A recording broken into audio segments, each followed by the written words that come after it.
Welcome to Season 2, Episode 20 of Keke's Guide to Training Your Human.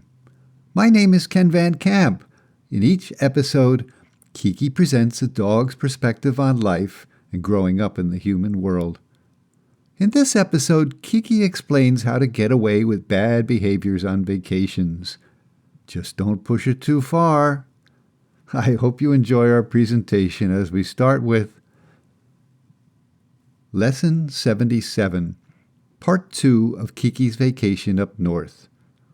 Don't forget to take your vacation hall pass. In Part 1 of Keke's Vacation Up North, Keke played soccer on a tranquil lake house porch and discovered she was the bait on a fishing trip for largemouth bass.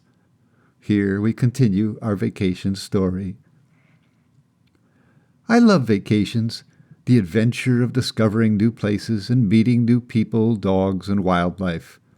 The wonder of new scents and sounds. The excitement of testing the limits of human patience.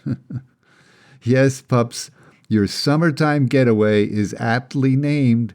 It's your chance to expand your horizons and get away with behaviors that usually land you in a poop load of troubles. Let's face it.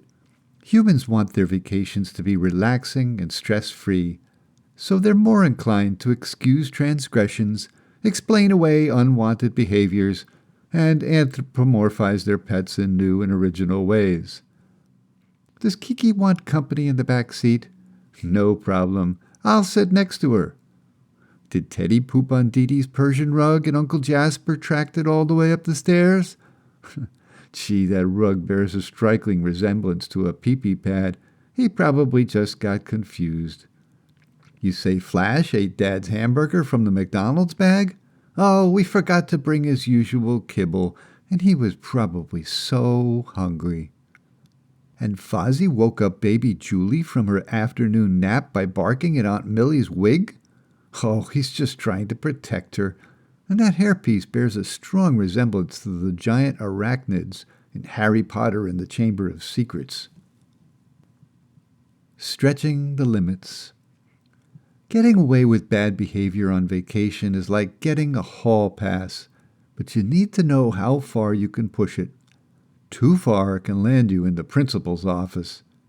Or worse. Let me tell you my travel story and how I push things beyond the extended limits of a vacation. As always, I take the risks and learn the lessons so my followers don't have to. You lucky dogs. My hall pass usage this vacation. You must understand that I usually let Mommy and Daddy sleep in my bed at night, although my claims of dominion have been disputed. At our regular home, stairs allow me to get on and off the bed whenever needed. I have a pee pad in the bedroom, so I don't have to wake anybody in the middle of the night. I climb down, take care of business, and climb back up.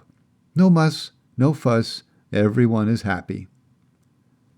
The trouble with our recent vacation is that somebody forgot to pack my stairs, and I was not the guilty party. Consequently, when the urge struck in the middle of the night, the party of the first part had only two options. They could bark and wake the party of the second part, or take care of it themselves. The other thing about the vacation home was that the sleepable real estate was smaller than usual. Decreased lot size means increased property disputes, and the biggest foot usually wins. So I was already feeling peevish about my loss of autonomy and freehold when a 4 a.m. bladder call awakened me. I saw the first night's stopover as a logical time to stake my ownership claim. I wasn't greedy. I didn't want much territory. I'm a compact dog with small needs. So I limited my territorial declaration to a small corner on Mommy's side of the bed. And I asserted my claim atop a fluffy and apparently absorbent bedspread.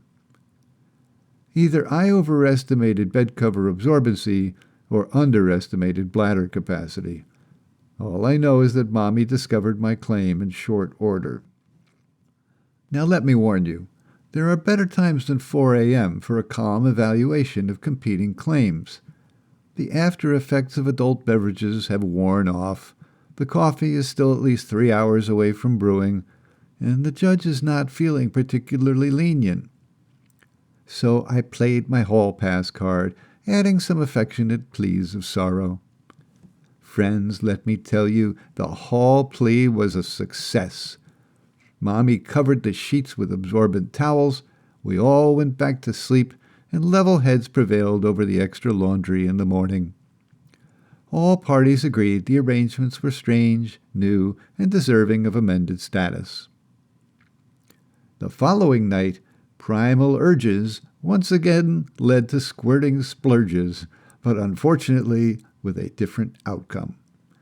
This time, pleas for parley and leniency were dismissed with prejudice, and I was served an eviction notice without due process. Worse, I was incarcerated in the dreaded crate for the remainder of the night without food, water, or a single phone call. No Miranda rights were read, and requests for legal representation were ignored. I do not hold out high hopes for appeal, since this was obviously the result of a sham court and judicial bias. In retrospect, I should have checked my hall pass's reusability and exclusion terms. My advice? Wait 2 days minimum before trying to re-invoke. To be continued. Thank you for listening to this episode of Keke's Guide to Training Your Human. I'm Ken Van Camp, and I hope you've enjoyed this performance. If so, please rate it and leave feedback. You can post feedback on our Facebook page or email. And join Keke's Fan Club to get discounts and early notifications. The addresses are in the episode description. We are dropping a new episode of Keke's podcast every weekend on all major podcast apps. Make sure you follow Keke's Guide so you'll be notified as each episode becomes available. So what will happen next?